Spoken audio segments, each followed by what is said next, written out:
Hello people, welcome to our channel Nishchay Edu and welcome to our new series called Interim Budget, where we will discuss all the developments related to interim budget presented in 2019. Alright, तो अब हम बात करते हैं agriculture part 2। Last video में agriculture part 1 था, इसमें agriculture part 2 है और इस पार्ट 2 में गवर्नमेंट की जो स्कीम्स हैं they are for allied activities. होता है ना एग्रीकल्चर एंड अलाइड एक्टिविटीज, तो अलाइड एक्टिविटीज में क्या आता है? Livestock farming, dairy farming, fisheries वगैरह वगैरह। इनके लिए गवर्नमेंट ने कुछ स्कीम्स लेके आए हैं। अब गवर्नमेंट जो स्कीम्स लेके आई है ना, वो actually is for the betterment of dairy farming. Live stock और डेयरी फार्मिंग के लिए गवर्नमेंट की एक स्कीम है। वो दो स्कीम्स क्या है वो देख लेते हैं, 2 या 3। गवर्नमेंट ने क्या करा है कि राष्ट्रीय गोकुल मिशन जो है गवर्नमेंट का, अभी देखते हैं वो क्या है, उसके लिए ज्यादा बजट एलोकेट कर दिया 750 करोड़। जो पिछली बार 301 करोड़ के आसपास था उससे ज्यादा, और नेक्स्ट ईयर भी गवर्नमेंट ये बजट काट देगी, 300 पे ही ले आएगी। बट इस साल के लिए, इस साल मतलब 18-19 के लिए जो अभी साल खत्म होने वाला है, 750 करोड़ डाल दिए। फिर गवर्नमेंट ने राष्ट्रीय कामधेनु आयोग, जो कैटल की ब्रीडिंग या कैटल के जेनेटिक लेवल ऊपर रहे, उसके लिए राष्ट्रीय कामधेनु आयोग बनाया। और गवर्नमेंट ने किसान क्रेडिट कार्ड स्कीम जो है, क्रेडिट के लिए किसान क्रेडिट कार्ड है कि शॉर्ट टर्म एकदम से आपको लोन मिल जाए, वो डेयरी फार्मर्स के लिए भी ओपन कर दिया। ऑलराइट, अभी जो डेयरी स्पेसिफिक स्कीम्स हैं इनको समझने से पहले एक चीज देख लेते हैं कि इंडिया में डेयरी को लेके प्रॉब्लम्स क्या है, डेयरी सेक्टर को। तो सबसे बड़ी प्रॉब्लम जो है ना, वो है हमारी कैटल की प्रोडक्टिविटी। अब India is the number 1 producer of milk in the world, number 1 producer है। बट उस नंबर 1 प्रोड्यूसर का रीजन क्या है? हमारे पास बहुत सारी कैटल है, कैटल की भी, ह्यूमंस के साथ साथ कैटल की भी पॉपुलेशन बहुत ज्यादा है। बट एक एक कैटल की प्रोडक्टिविटी वर्ल्ड में बहुत कम है ना। एक एक कैटल बहुत कम दूध देती है, वेस्ट में एक एक कैटल बहुत ज्यादा दूध देती है, चाइना में भी एक एक कैटल ज्यादा दूध देती है।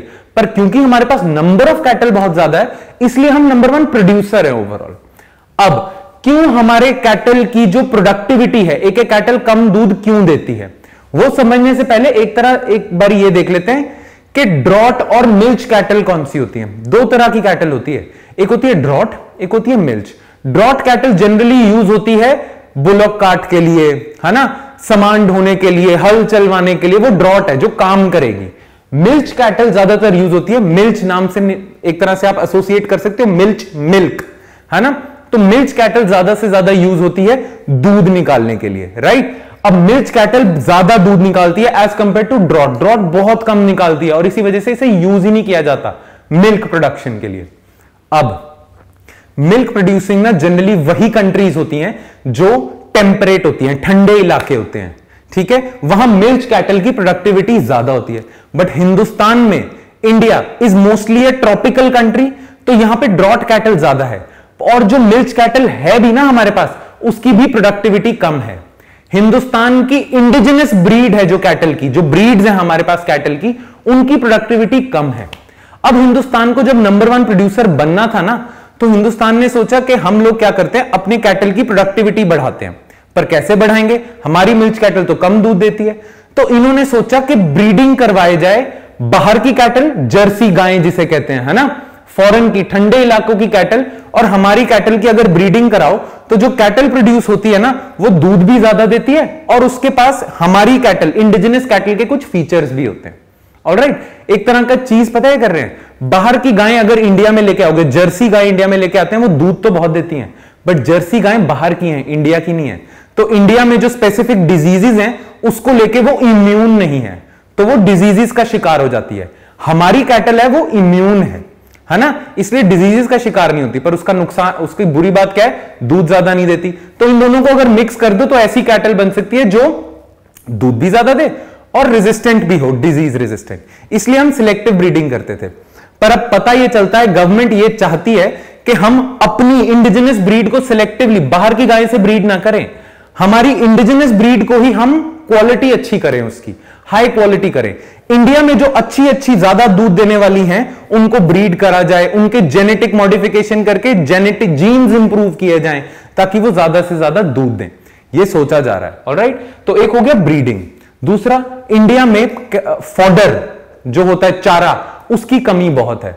कमी भी है, साथ साथ चारे की क्वालिटी भी बहुत कम है और किसान को काफी पैसा खर्चा करना पड़ता है चारा, हाई क्वालिटी चारा अरेंज करने के लिए। और अगर गाय को अच्छा चारा नहीं खिलाओगे वो दूध अच्छा नहीं देगी, तो फॉडर की प्रॉब्लम है। And last is veterinary services. हमारी गायें आए दिन डिजीजेस का शिकार हो जाती हैं। जब वो डिजीजेस का शिकार होती हैं तो वो दूध ज्यादा दे नहीं सकती। सबसे बड़ा डिजीज जो फेमस है उसका नाम है फुट एंड माउथ डिजीज। ये बहुत प्रॉब्लम क्रिएट करता है गायों के लिए और इसलिए वो दूध ज्यादा नहीं दे सकती। अब गायों को अगर डिजीज से बचाना है तो वेटरनरी सर्विसेज, वेटरनरी हॉस्पिटल्स, गायों को केयर करने के हॉस्पिटल्स बहुत सारे चाहिए होंगे, बट आम डेयरी फार्मर को उन वेटरनरी सर्विसेज का एक्सेस नहीं है, या एक्सेस है भी तो उसके पास पैसा नहीं है। ऑलराइट, ये प्रॉब्लम्स है डेयरी की। अब गवर्नमेंट इन जो डेयरी को लेके 3 स्कीम्स लेके आए हैं उससे अचीव क्या करना चाहती है?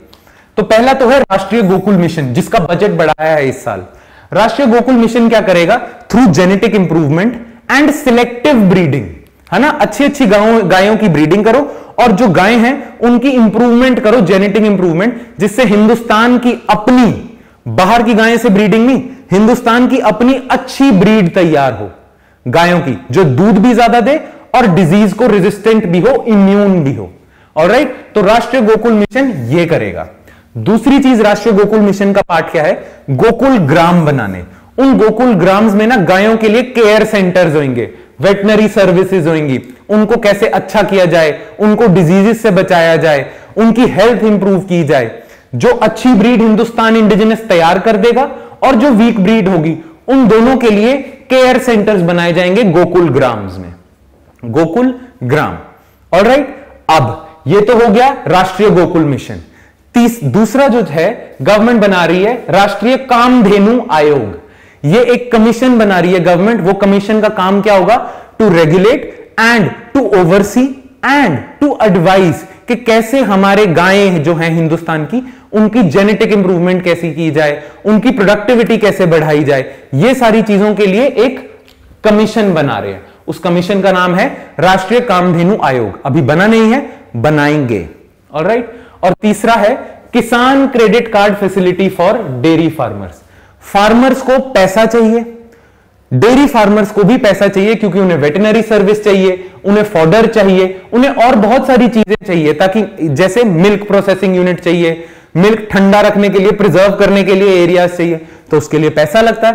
पर हमारे डेयरी फार्मर्स के पास पैसा नहीं है, तो उनकी हेल्प कैसे की जा सकती है? उनको सस्ता क्रेडिट दिया जाए, लोन दिया जाए।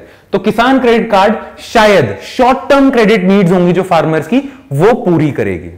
ऑलराइट, तो इसी के लिए थ्रू दीज, ये और ये, इसके थ्रू गवर्नमेंट डेयरी फार्मर्स का जो डिस्ट्रेस है उसको टैकल करेगा। ऑलराइट, इसमें प्री के लिए काफी सवाल निकल जाते हैं, ड्रॉट और milk cattle, problems in dairy, है ना, तो ये सारी चीज, foot and mouth disease, science and tech में पूछ सकते हैं। ऑलराइट, तो ये चीज है फॉर डेयरी फार्मर्स।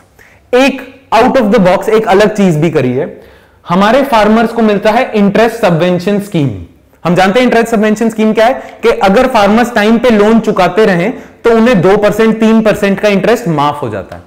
तो गवर्नमेंट ने इंटरेस्ट सबवेंशन स्कीम लेके आए हैं, फ्रॉम 2 to 5%, 2 से लेके 5% तक का इंटरेस्ट सबवेंशन मिल सकता है for farmers affected by natural disasters, for farmers जो लाइव स्टॉक रेयरिंग करते हैं, लाइव स्टॉक फार्मर जैसे डेयरी वगैरह, और फिशरमैन को लेके भी गवर्नमेंट ने इंटरेस्ट सबवेंशन स्कीम निकाली हुई है। ऑलराइट, अब फिशरीज की बात करी थी, तो गवर्नमेंट ने फिशरीज के लिए एक और काम करा है। गवर्नमेंट एक डेडिकेटेड और सिंगल डेडिकेटेड फिशरीज डिपार्टमेंट बनाने जा रही है, डिपार्टमेंट ऑफ फिशरीज, जो क्या करेगा? इंडिया में फिशरीज सेक्टर को बढ़ावा देगा। अब बढ़ावे की जरूरत क्यों है? आपको पता होना चाहिए कि India is the second largest producer of fishes, edible fishes in the world.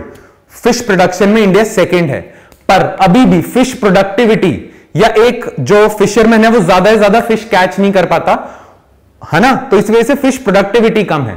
इसी के लिए गवर्नमेंट बहुत सारे मेजर सोच रही है, राइट। प्लस हमारा जो फिशरमैन है ना, उसको और बहुत सारी प्रॉब्लम्स है, श्रीलंका के साथ हमारा इश्यू है, प्लस फिशेज कम होती जा रही हैं, कोस्टल वाटर्स में विलुप्त होती जा रही हैं, है ना, उनकी पॉपुलेशन गिरती जा रही है, तो एक एक कैच बहुत कम फिशेज लेके आता है। दूसरा, फिशरमैन के पास प्रेजर्वेटिव फैसिलिटीज नहीं है, कि फिश 2-2, 3-3 दिन वो सी में होते हैं, फिशिंग कर रहे होते हैं, जब उनके पास चिलिंग फैसिलिटीज नहीं है, रेफ्रिजरेशन फैसिलिटीज नहीं है, तो जितनी फिश वो लेके आते हैं ना, उसमें से कहीं रॉट हो जाती हैं। बोट्स का पास उनके पास अच्छा एक्सेस नहीं है, अच्छी क्वालिटी की बोट्स नहीं है, और बहुत सारे इश्यूज हैं जिनके लिए फिशरमैन को भी पैसा चाहिए, और इसीलिए सरकार ने इंटरेस्ट सबवेंशन स्कीम लेके आए हैं, जो फिशरमैन को भी लोन मिलेगा, वो भी सस्ता हो सकता है। और फिशरीज के लिए और क्या क्या कर सकते हैं, उसके लिए एक single dedicated department of fisheries बनाया जा रहा है। ऑलराइट, तो ये था agriculture part 2। Will come up, या I will see you next time with other parts of the budget. Okay, so thank you.